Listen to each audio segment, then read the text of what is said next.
Hi guys, good morning. Guys, for today's video, ipipictures lang natin ang Destinator GLX Variant 2026 model. Check natin kung sulit ba to sa SRP 1,389,000. Guys, tara guys, check natin. Guys, bale, simulan natin sa harap. Sa ilaw natin, LED naman yung headlight natin. With daytime running light, LED rin.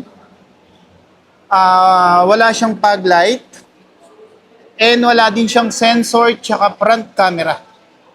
Pero lahat ng ilaw naman niya is all LED naman din. Guys, dito naman tayo sa makina ni Destinator. Ang engine ni Destinator, 4V40, 1.5 liters, gasoline engine. Guys, may turbo ito kaya ang horsepower niya, 163 horsepower.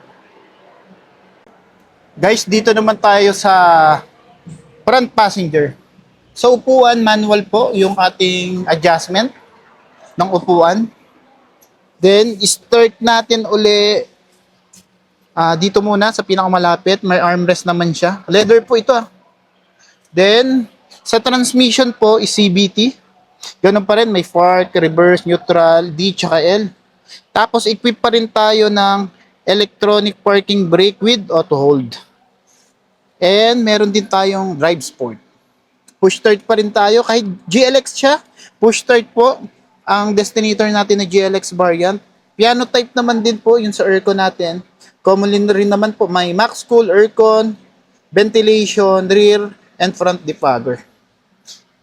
Sa screen natin parang nasa 7 to 8 inches po ito. Yung screen natin. Then sa steering wheel, wala po siyang cruise control. Pero meron pa rin tayong answer call, reject call, and voice command. Tapos hindi po naka-leather ang upuan natin sa GLX variant. Guys, dito naman tayo sa second row. Guys, kay Destinator, siya lang yung bukod tanging may table, foldable table sa second row. Then sa GLX variant, may selector tayo ng aircon dito sa baba. May fan speed, tsaka low and high fan speed on and off. Then meron din tayong Type-C tsaka USB. Pagdating sa ating port, yung upuan natin medyo magaspang. Pero malambot naman.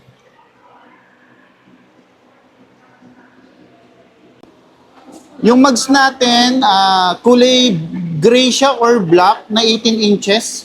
Dahil SUV siya, 18 inches yung gulong natin.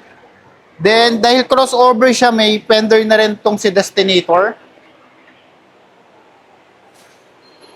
Sa likod, meron siyang reverse camera. Kahit GLX may reverse camera, wala siyang sensor sa likod. Then, tingnan natin yung luwag. 7-seater po itong si Destinator Para siyang expander. Flat din yung pinaka-likod niya. Pag walang sasakay.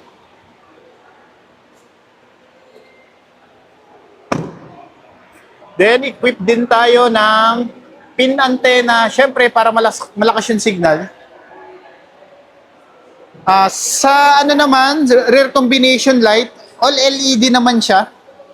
Tsaka yung reflector. Guys, bali dito kay Destinator natin, ang down payment po pala niya nasa 35,000. Then ang monthly niya is 28,900. Kung ako tatanungin niyo kung sulit na sulit kasi wala naman pinagkaiba yung itsura niya sa GLS tsaka sa top of the line. Kung hindi mo naman kailangan yung mga features, yung mga specs, more on, kahit yung mga common lang naman din na features, meron naman po siya. Tsaka, tuloy pa rin naman yung promo natin dito sa Destinator, dito sa Mitsubishi na 40,000 worth of fuel.